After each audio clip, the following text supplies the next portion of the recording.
Good afternoon, everybody.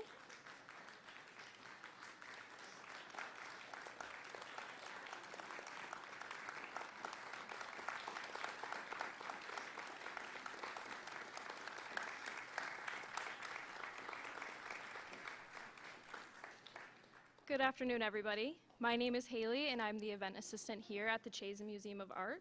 I'd like to welcome you all back to Sunday Afternoon Live at the Chazen, both in person and virtually. We are so looking forward to this performance by the violin ensemble Sonora Strings, the elite touring arm of the Suzuki Strings of Madison, Wisconsin. Before today's concert, however, I have just a few notes to share with you.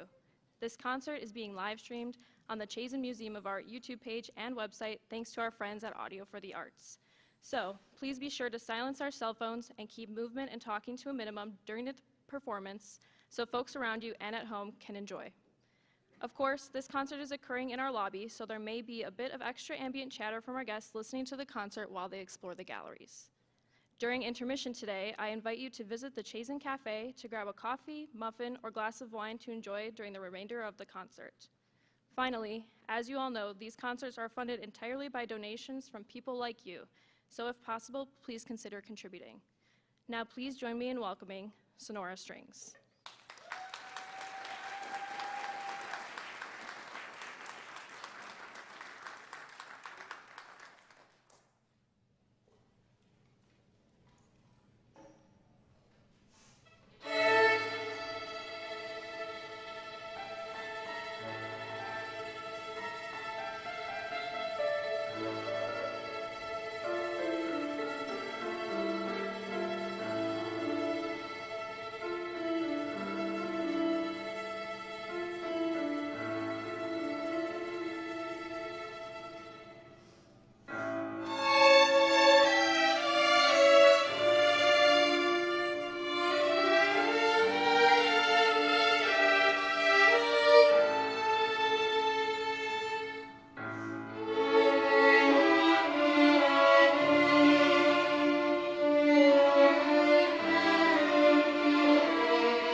Good afternoon, and welcome to Sunday Afternoon Live at the Chazen.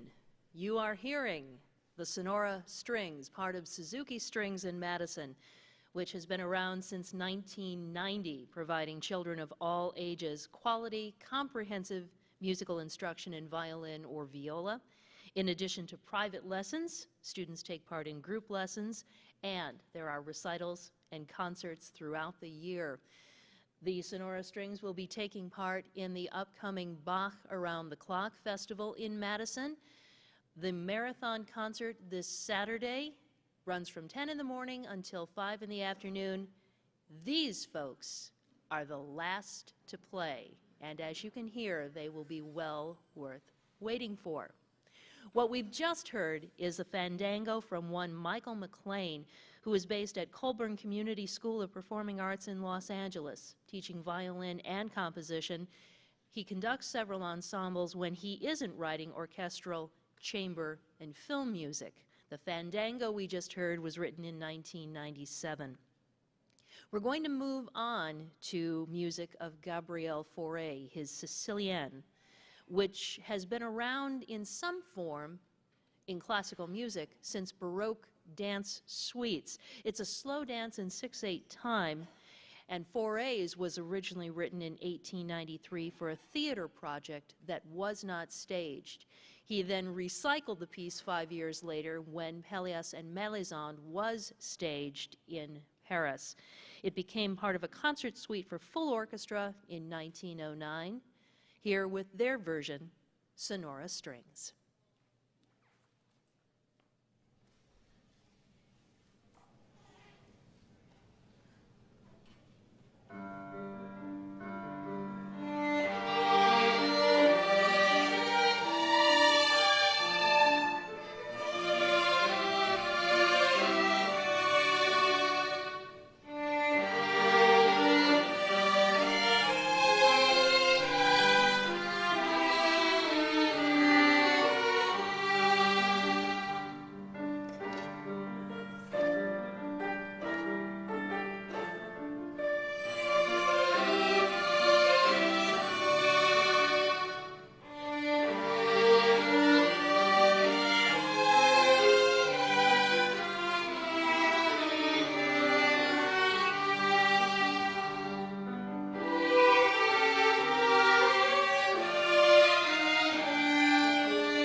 Gabriel Fauré Sicilienne from his incidental music for Pelléas and Melisande. Our next work comes from a contemporary composer, Joachim Jochau. The piece is called Let's Run Together. He is a Berlin-based violinist and composer with an extensive web catalog of nearly 100 clarinet pieces, over 200 flute pieces, and over 300 violin pieces, as well as works for other instruments and ensembles of all sizes. As you can guess from the title, this is a steady, perpetual motion piece. But even though it's a contemporary work, there's something about it that reminds me of the opening of the Bach Third Brandenburg Concerto.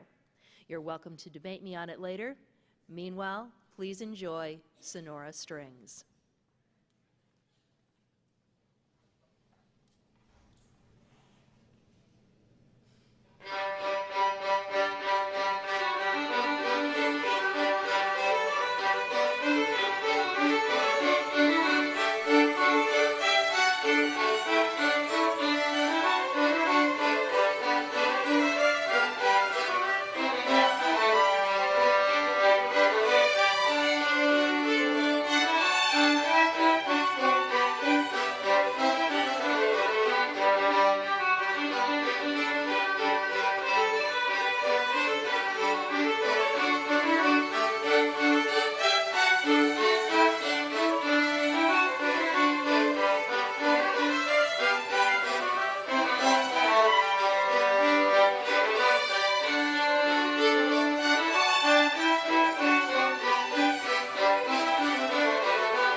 Go ahead and cheer. Let's Run Together from Joachim Jochau. Turning now to Antonio Vivaldi, considered one of the greatest musicians of the Baroque era, not only for his compositions, but for his influence throughout Europe in developing violin performance techniques. He composed hundreds of instrumental concertos for the violin and a variety of other musical instruments. Many of these were written for the all-female music ensemble of the Ospedale della Pietà, which was a home for abandoned children. So the tradition of starting young and starting as an ensemble goes back centuries, and it's continued in so many ways by Suzuki Strings of Madison. This is a lovely example of a piece in a minor key that still manages to sound cheerful. This is the opening movement of the Vivaldi Concerto in A minor for 2 violins.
along with pianist Aubrey Jacobson. You've been listening to Sonora Strings, and that part of Vivaldi's Concerto in A minor for 2 violins.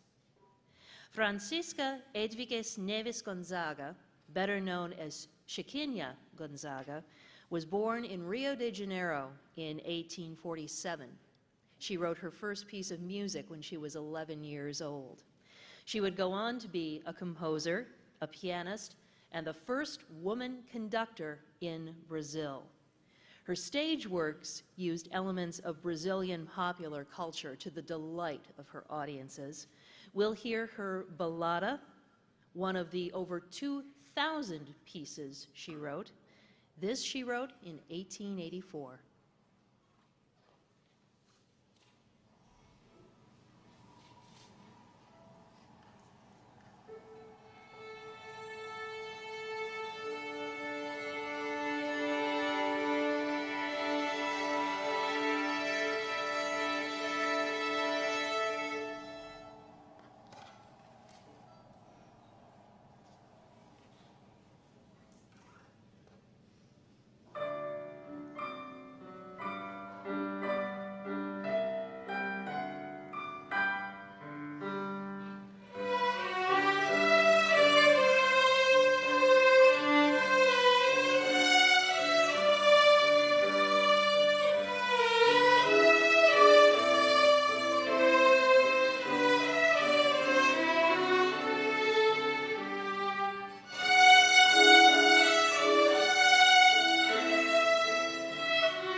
Chiquinha Gonzaga's Ballada, or Ballad from Sonora Strings, part of Suzuki Strings of Madison.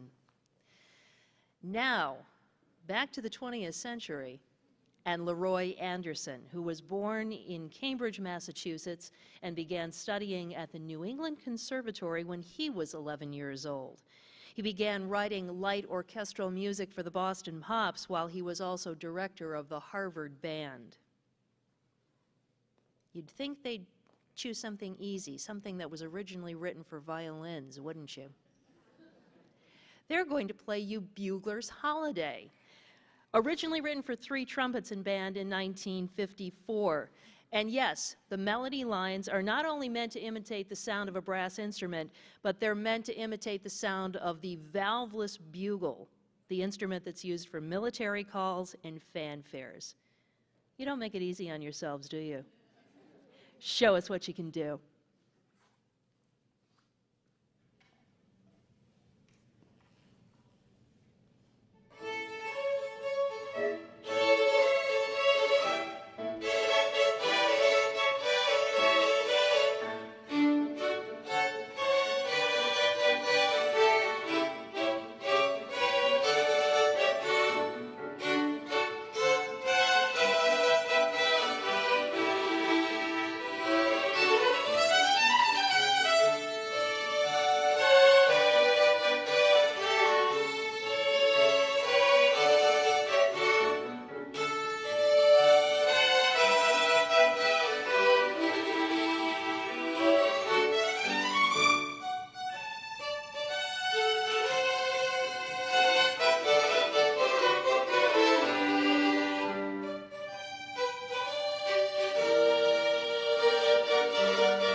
Yes, they're talented.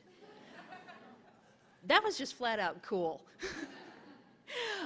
We move back a few centuries for our next piece, a song called Nina that has been attributed to Giovanni Pergolesi, but a lot of things were attributed to Giovanni Pergolesi at the time because his name sold music. So there is some question. It may have been written by one Vincenzo Ciampi, who was running a successful theater for Italian operas and other Italian productions in London. What we do know is the original song is sung by a man who is worried about his sweetheart who is sick in bed.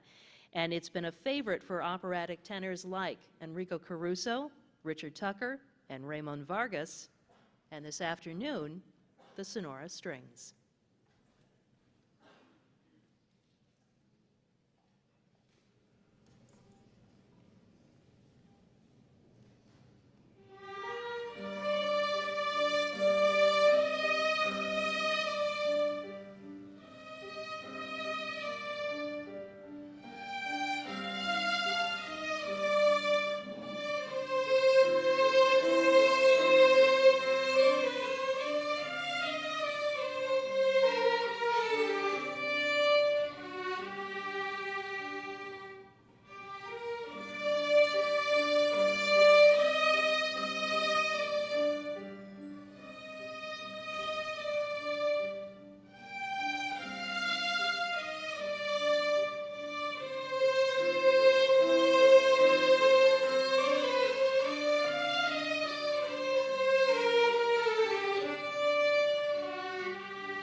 For the moment, we'll say that was Pergolesi's Nina, performed by Sonora Strings.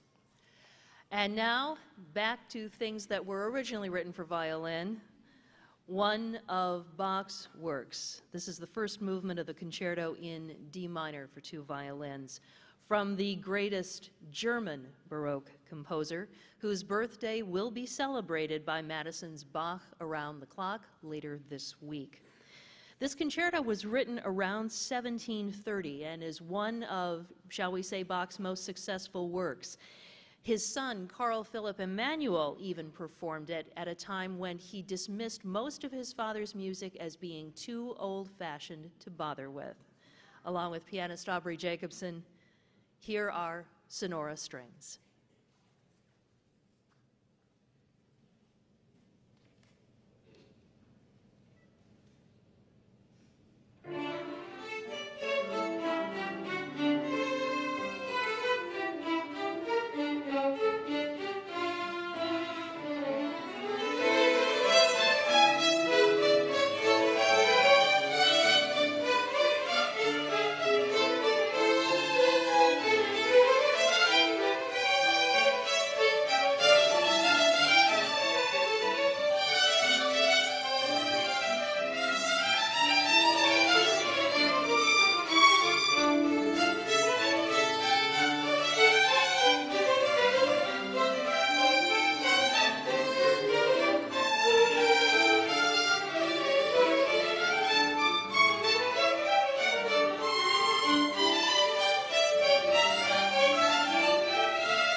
We'll take about 15 minutes.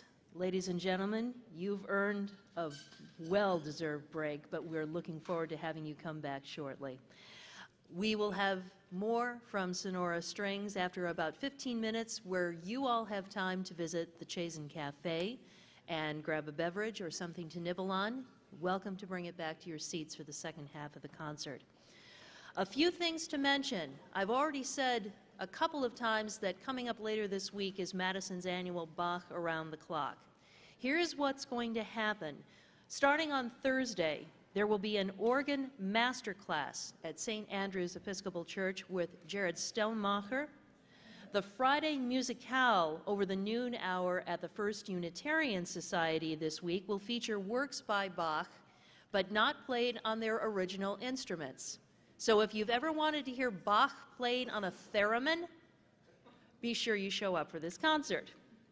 On Friday evening, also at the First Unitarian Society, pianist Lawrence Quinnett will return as guest artist. He'll be performing some of the Bach 2- and 3-part inventions, and he will also be performing the keyboard concerto in E major with the Sonora String Quartet. That concert will be followed by a birthday cake reception. Bach's 340th birthday is coming up on March 21st. The annual Bach Marathon concert will be this Saturday from 10 a.m. until 5 p.m. at St. Andrew's Episcopal Church.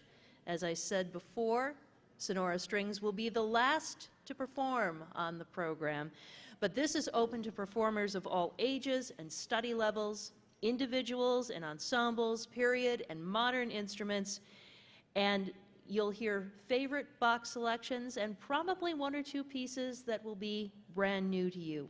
Audience members are invited to come and go throughout the day as you please. I'm told there will also be birthday cake after the marathon concert as well. And next Sunday online will be the premiere of the 2025 Bach Around the Clock Virtual Festival. I should note that 5 years ago, Bach Around the Clock were one of the first to respond to the pandemic by creating a virtual festival.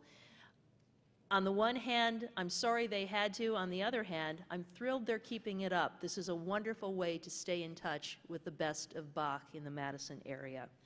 All of the events are free of charge, although donations are gratefully accepted. There's more information online at bachclock.com.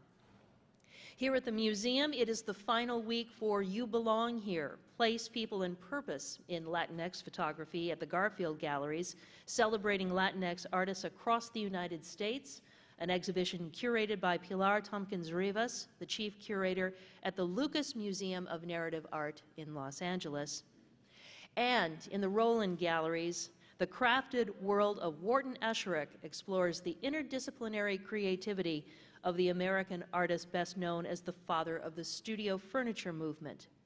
The exhibition runs from early woodcut illustrations for books by members of the avant-garde literati to reimagining furniture forms as organic sculpture. There will be panel discussions and woodblock printmaking workshops planned for the rest of this spring semester. For information on these and other museum programs, go to chazen.wisc.edu. We'll have more music in about 10 minutes. Thank you for your attention. Obviously, the second half is going to be even better than the first.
And we welcome you back to the second half of the concert from the Sonora Strings with pianist Aubrey Jacobson. We'll begin with Brahms. Brahms wrote a series of 21 supposedly Hungarian dance tunes. They were certainly influenced by folk music, but not all of them directly quoted folk music. This was originally written for piano 4 hands and completed in 1879. The Hungarian dances are some of Brahms' most popular works, and each has been arranged for a wide variety of instruments and ensembles. Sonora Strings begins with number 1, the Hungarian dance in G minor.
Brahms' Hungarian dances were some of the first pieces of classical music that I discovered on my own without an adult telling me I had to listen to them. So it is always a thrill to hear, especially from Sonora Strings and pianist Aubrey Jacobson. We move on to the traditional Simple Gifts, the Shaker song that was composed in 1848, generally attributed to Elder Joseph Brackett.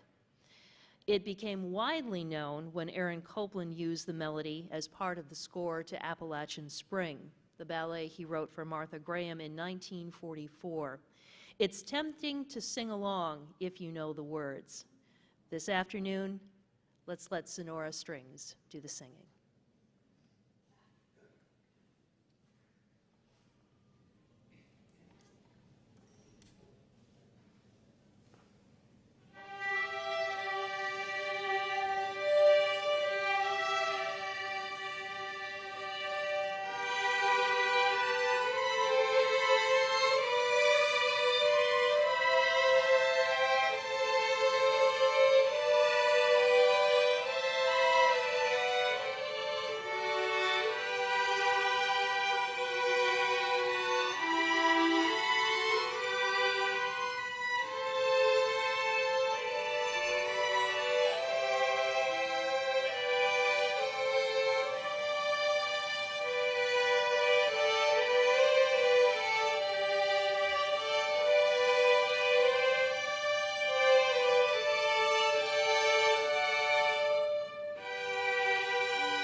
From Simple Gifts, we move to a mazurka, a Polish musical form that is based on stylized folk dances in triple meter, usually at a lively tempo with strong accents on the second or third beat. Mazurkas and polkas became popular throughout Europe in the 19th century, certainly through the piano works of Chopin. But here it is Gail Ridgway Brown who wrote the mazurka. There's very little known about this particular composer and teacher, but there are pictures of her, photographs of her teaching violin classes with anywhere from 6 to 10 women in each class in Illinois in the 19-teens. I would assume this mazurka was probably written for her students.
a mazurka from Gail Ridgway Brown. One more dance, and since we were in Illinois for the last one, we're bringing it back to Wisconsin. As a matter of fact, we're bringing it to Madison with Chauncey Ali's Lua's Dance. Ali is a multi-instrumentalist, composer, educator, and author. In 2012, he created Mad Fiddle, a youth ensemble that explores and performs folk music from around the world.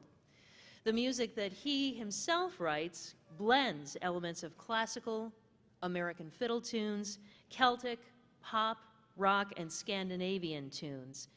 The online tutorial for this particular piece begins getting the feel of 7/8 time.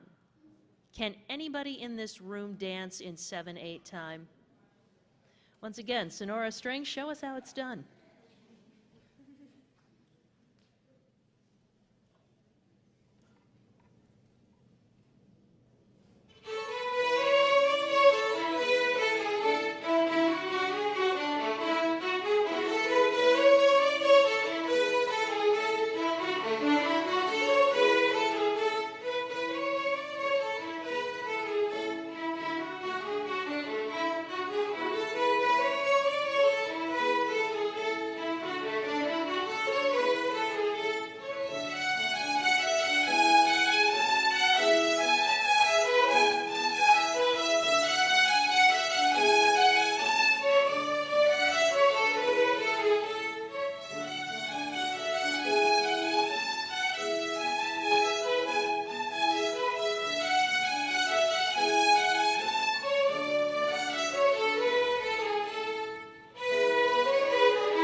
Dance from the Madison composer Chazen Ali. Moving on to Dmitri Kabalevsky, the Little Waltz and Dance from a composer who was born in St. Petersburg in 1904. He's a prolific composer, but he's best known in the West for The Comedian's Galop. He wrote 2 volumes of music for children, teaching tools for his students, a total of 54 pieces between 1937 and 1944. All lessons should sound this good.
From Dmitri Kabalevsky, The Little Waltz and Dance with Sonora Strings and pianist Audrey Jacobson.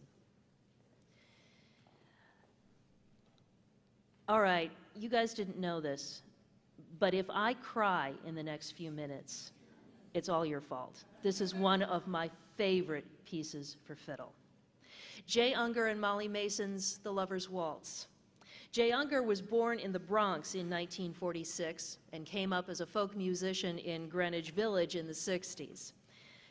If you don't recognize the name, you will recognize Ashokan Farewell, the theme for the Ken Burns documentary, The Civil War. That is a Jay Unger piece.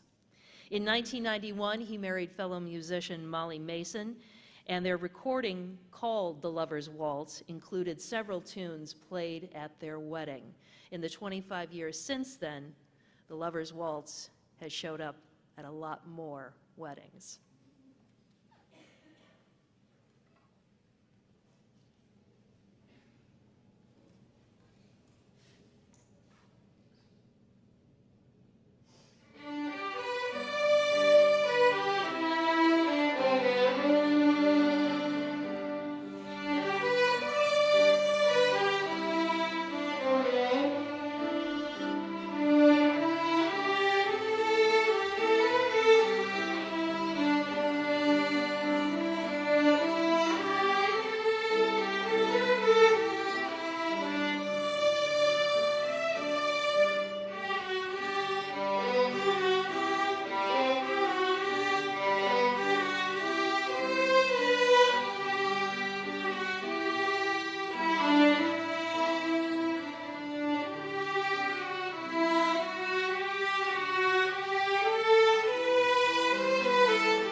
That is just not fair, making the supposedly composed adult completely lose it.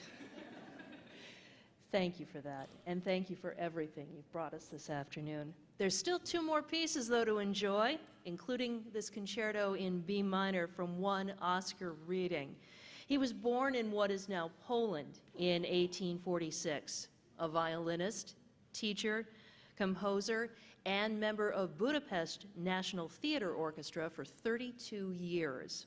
He wrote mostly for his own instrument, and many of his violin works that he wrote for his students are still in use today. This concerto in B minor was written in 1909, now performed by pianist Aubrey Jacobson and Sonora Strings.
a B minor concerto from Oscar Reading. And our final work of the afternoon comes from one Hermann Mohr, who established several music schools in Berlin in the mid-19th century. Eventually, he came to teach in Philadelphia. His Zigeunermusik, or gypsy music, was created for his sister and her husband in 1876. Apparently, it was recalling an outing that featured Hungarian musicians. When I hear the word outing, I immediately assume this was an out-of-door event. So as we're sitting here shivering on this first weekend in March, we can start thinking of all we're going to enjoy once the weather warms up. One current publisher of this piece calls it a fun piece to play. Thank you, Sonora Strings and Aubrey Jacobson, for bringing the fun.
please do not be shy. You deserve all of those bows and more. Hermann Moore's Zigeunermusik, ending this performance from Sonora Strings and Aubrey Jacobson. Have a great time at Bach Around the Clock. The technical director for Sunday Afternoon Live at the Chazen is Noah Gaffilan, with assistance from Meggie Shays. Web streaming of our concert series is provided by Audio for the Arts. For the last several years, the Chazen Museum concert coordinator has been Jamie Prey. Today was the last concert she coordinated. I wish her well in all her future endeavors. She's had assistance today from Haley Hart, Chan Peng, Ella Dunnigan, and Sarah Fisher. Sunday Afternoon Live at the Chazen is funded by the contributions of audience members, alive and virtual. A donation in any amount is deeply appreciated. Now, because of the Wisconsin Film Festival, we will have our next concert here on Sunday, April 13th. Violinist Mamie Bradley is returning to our space with friends Hillary Hempel, Kayla Schultz, and Alex Chambers-Ozosky as the Galaxy Quartet. I'm Lori Skelton. Thank you all for your open ears.